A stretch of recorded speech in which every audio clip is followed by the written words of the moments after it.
नमस्कार, आप देख रहे हैं एनएमएफ न्यूज में आपके साथ शबनम। ट्रंप कितने बड़े चालबाज हैं, इस बात का खुलासा उस वक्त हो गया जब उन्होंने एक तरफ कतर में बैठकर सीज फायर पर पलटी मारी, भारत के आगे घुटने टेक दिए, दूसरी तरफ जिन्हें आतंकी कहा जाता था उन्हें गले लगाया। दरअसल सीरिया के राष्ट्रपति अहमद हुसैन अल-शरा से डोनाल्ड ट्रंप गर्मजोशी से मिलते हुए नजर आए।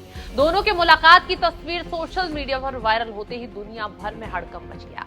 सबसे ज्यादा हैरान अगर कोई हुआ तो वो है भारत, क्योंकि इस तस्वीर के बाद सवाल उठने लगा, क्या आने वाले वक्त में आतंकी हाफिज सईद भी ट्रंप का लाडला बन जाएगा? क्या आतंकी हाफिज सईद के साथ इसी तरह ट्रंप की फोटो सामने आएगी?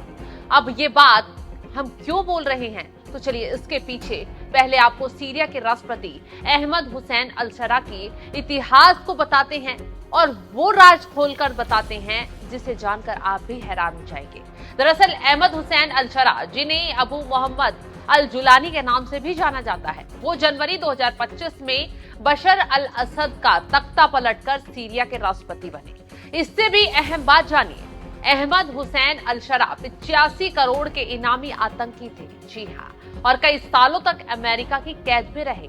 और जब तख्ता पलट के बाद यही आतंकी सीरिया का राष्ट्रपति बना तो ट्रंप सीरिया पहुंचते ही उन्हें मिलने पहुंच गए और उनसे गर्मजोशी से मिलते हुए ही नहीं, गले लगाते हुए भी नजर आए। यानी जिन्हें आतंकी माना, बाद में उन्हें ही अमेरिका ने गले लगाया। अचानक ही फायदे के आगे अहमद हुसैन अल-शरा अमेरिकी राष्ट्रपति डोनाल्ड ट्रंप के लाडले बन गए। यानी कि अपने फायदे के लिए अमेरिका कुछ भी खेल कर सकता है। सवाल तो यही उठ रहा है कि जो पहले कुख्यात आतंकी हुआ करता था उसे आज गले लगाना, तो फिर आतंकी सईद के साथ ऐसी ही तस्वीर ट्रंप के साथ आ जाए तो चौंकाने वाला नहीं हो सकता, क्योंकि जिन खूबियों के बल पर अहमद हुसैन अल-शरा ट्रंप के लाडले बने हैं, उन सारे पैमानों पर हाफिज सईद भी खरा उतरता है। और इस तरह ट्रंप के पावरफुल देश की आतंक के खिलाफ एक्शन की बात, दूसरे देशों का आतंक के खिलाफ उनका साथ देने की बात किसी ढोंग से कम नहीं है, क्योंकि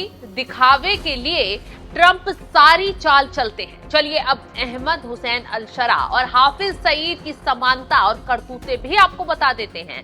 दरअसल 1982 में सऊदी अरब में जन्मे अहमद हुसैन अल-शरा दमिश्क में पले। 9/11 के बाद 2003 में अमेरिका के इराक पर हमले के दौरान अल-कायदा में शामिल हो गए।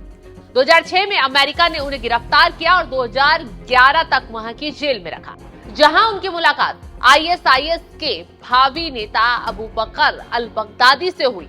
2011 में रिहाई के बाद अल-शरा ने अल-कायदा के समर्थन में 2012 में सीरिया में अल-नुसरा फ्रंट बनाया। यह संगठन बशर अल-असद के खिलाफ लड़ा, जमकर अत्याचार किया, हमले किए, नरसंहार भी किया। बाद में दोनों अलग हो गए। 2017 में HTS बनाया। HTS पर धार्मिक अल्पसंख्यकों के खिलाफ दमन और युद्ध अपराधों के आरोप लगे। 2017 में अमेरिका ने अल-शरा को वैश्विक आतंकी घोषित कर $10 मिलियन का इनाम रख दिया। दिसंबर 2024 में STC ने असद को सत्ता से हटाया और अल-शरा अंतरिम राष्ट्रपति बन गए और अब ट्रंप उनसे ही मिलने पहुंच गए। अब चलिए हाफिज सईद की भी बात कर लेते हैं। लश्कर-ए-तैयबा का सरगना हाफिज सईद भारत में आतंक का पर्याय है, ये हर कोई जानता है। दक्षिण एशिया में उसकी आतंकी गतिविधियों को देखते हुए उसे ग्लोबल आतंकियों की सूची में भी शामिल किया हुआ है। लेकिन जिस तरह अमेरिकी अपने स्वार्थ को देखते हुए अतीत में आतंकियों को गले लगाता रहा है, तो ऐसा संभव है कि वह अल-शरा की तरह हाफिज सईद को भी आंख का तारा बना सकता है। हाफिज सईद 26/11 मुंबई हमलों का मास्टरमाइंड है, जिससे 166 से ज्यादा लोगों की मौत हो गई थी। 2008 में संयुक्त राष्ट्र ने सईद को वैश्विक आतंकी घोषित किया था और उसके सिर पर $10 मिलियन का इनाम रखा था। सईद का हवाला और चैरिटी आतंकी के जरिए आतंकी गतिविधियों को फंड करने का आरोप है। आतंकी प्रशिक्षण केंद्र भी चलाता है। भारत में जितने आतंकी हमले हुए सब में हाफिज सईद का नाम आया। अब क्यों हाफिज सईद की तुलना अहमद अल-शरा से की जा रही है? इसका कारण आतंकवाद रहा है। सबसे बड़ी बात तो ये है कि जिस आतंकी पर अमेरिका ने ही एक्शन लिया, उसके राष्ट्रपति बनने के बाद ट्रंप ने ही उसे गले लगा लिया।